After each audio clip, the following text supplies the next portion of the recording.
Well, thank you very much. These are 8 countries plus us, plus the United States, that are fully paid. They met the goal of 2%. We call them the 2%ers. Someday we'll raise it to 3%, then 4%, maybe, but right now we have it.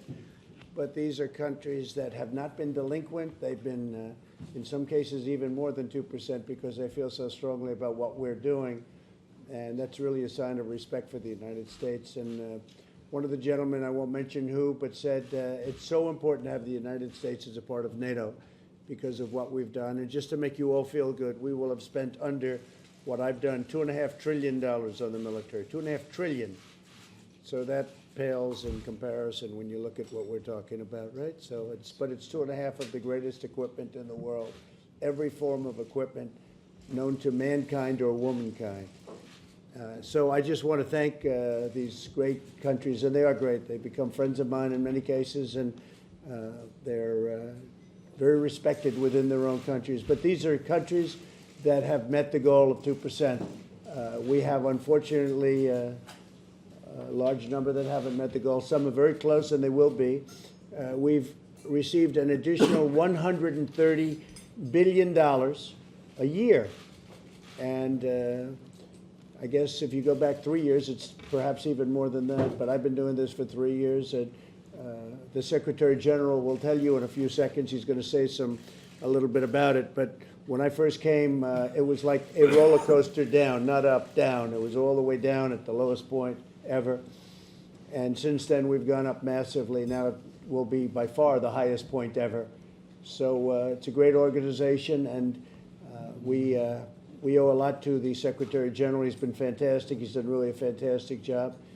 We think it'll be up within 3 years. It'll be up to $400 billion more. And but in the meantime, these are the countries I said, I want to take the 2%ers to lunch. We call them affectionately, those 2%ers, but I want to take them to lunch. So this is a lunch that's on me. And I want to thank you all. And if you'd like to say something to the press, you can. But in the meantime, I'll ask our great Secretary General to say a few words. Thank you so much, Mr. President, and thank you so much for hosting this lunch with the 9 countries, so the 8 plus 1, the United States, that are spending 2% of GDP on defense. And just a few years ago, this would have been a very small group of countries, because a few years ago there were only 3 countries. So this is actually more than twice as many countries just since a few years ago. So this demonstrates the progress we are making on defense spending. We still have much to do, and more allies have to meet the 2% guideline, but it demonstrates that we are making real progress.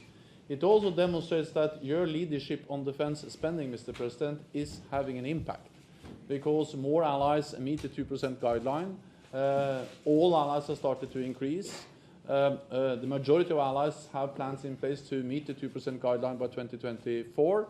And European allies and Canada have added 130 billion to their defense budget since 2016, and this number will be 400 billion by 2024. So this is significant progress. This is making NATO stronger. This is unprecedented. Again, it's great to be together with countries which are really investing in our shared security, and showing that NATO is adapting, NATO is flexible, NATO is able to change when we need to respond to a more demanding security environment. So once again, thank you so much, Mr. President. Well, thank you. Great job you've done. Thank you very much. How about Poland? Would you like to say something, representing the group? Mr. President, thank you very much for this very kind invitation, and we are very glad that we are in this group of countries who feel responsibility for not only for our known security, not only security of our borders, but also security of the whole alliance. And this approach, NATO 360 degrees, is one of the crucial elements of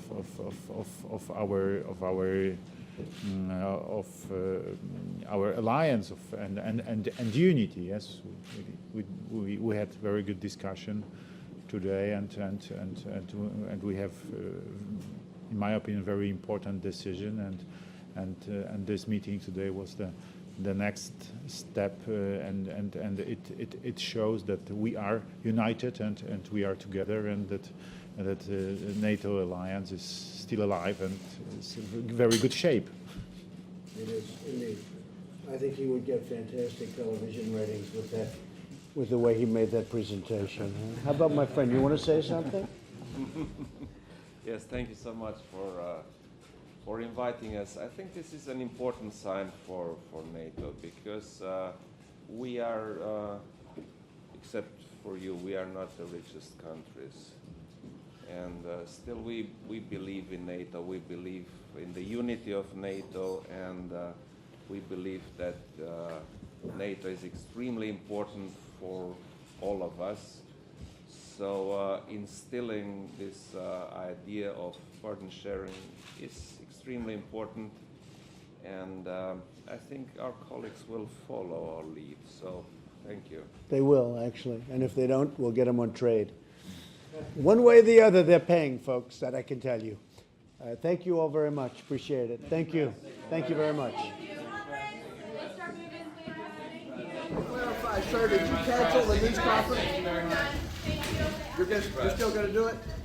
Thank you, Brad. Thank you. Did you cancel the news conference we went? Oh, yeah, I'll cancel the news. I've done so many, and I'm doing, I think, 2 more.